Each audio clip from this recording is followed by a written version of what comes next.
Welcome to Veteran Nexus Letters Live. My name is Dr. David Geier. Wherever you're watching, hope you're making today your masterpiece. It's been a long day. I apologize.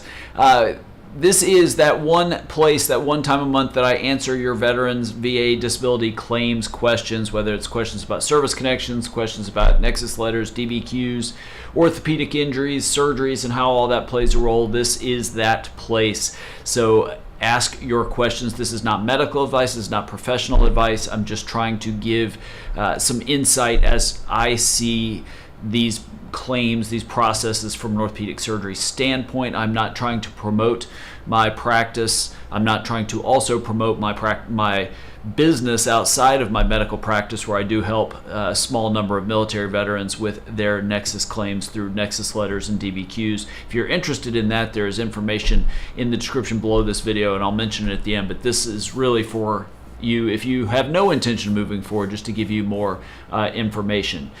If you have a question, leave it in the chat, not in the comments under this video. I can't see those. I can only see what comes through in the chat. So if you're wondering where that is, just look for @Modi11 and see where that is, and leave your question next to his or hers. I will stay as long as there's questions, so that can be 45 minutes, that can be 5 or 10 minutes, depending on how many questions there are. So definitely do that. Again, this is not any kind of professional legal advice. Obviously, I don't work with the VA. I'm not affiliated with the VA. I have worked with many hundreds of military veterans on their orthopedic injury claims, so I have quite a bit of experience in terms of doing this and sort of my thoughts with it. All right, I'll answer that one question, and then if any others come in, feel free to ask. If not, we'll have a very short Monday afternoon. @Modi11, it looks like this is two different questions. What are examples of incapacitating episodes of intervertebral disc syndrome? And then I'm assuming separate to that, orthopedics related, I need a shoulder replacement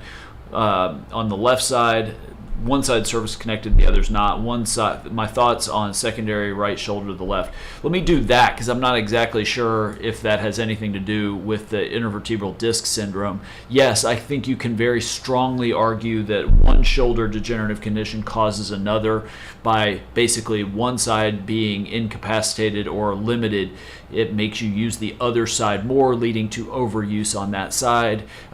Basically, it's referred to as an alteration of the kinetic chain, and increased stress on a part of the body more than what it normally absorbs, based on having to do more because the other side is not able to do what it wants to do. I think that's a very straightforward argument. I will tell you, because I do this as an orthopedic surgeon, almost everybody who reaches out to me and that I do calls with and I do records reviews with, it's easily 90%. They've been denied for conditions before they reach out to me.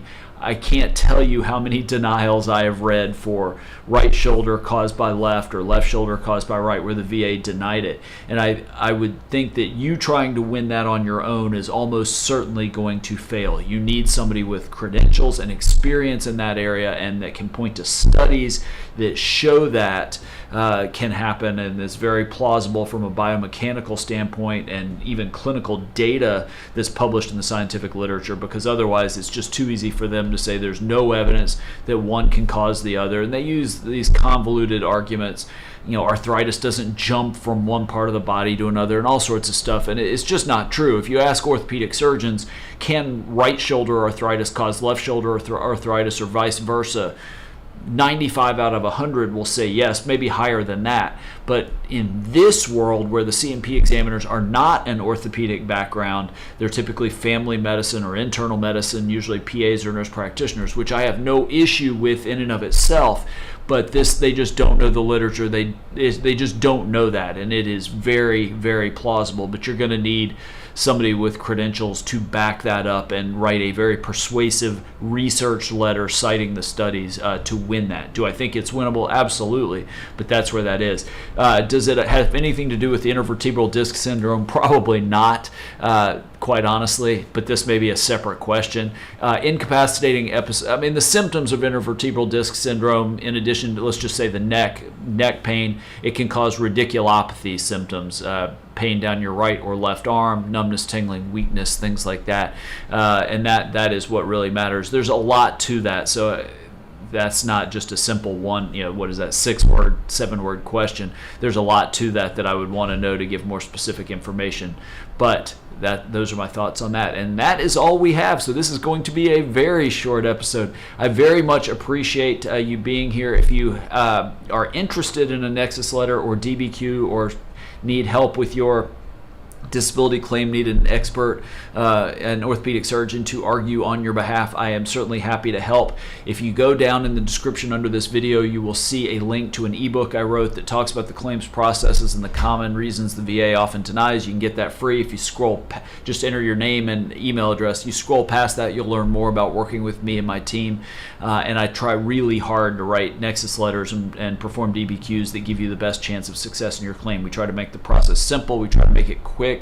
And I try to write very, very persuasive letters. I put more time into this than I just see so many Nexus letters and DBQs performed by other people in these big companies because so many people reach out to me having already been denied. And I can tell you, I probably put 10 times the work, if not more than that, in what I create compared to what I see. So I'm sure there's exceptions out there, but I try really hard to give you the best chance of success in your claim. So if you're interested, definitely reach out. If not, no worries at all. Very much appreciate you being here, and I look forward to talking to you soon. Take care.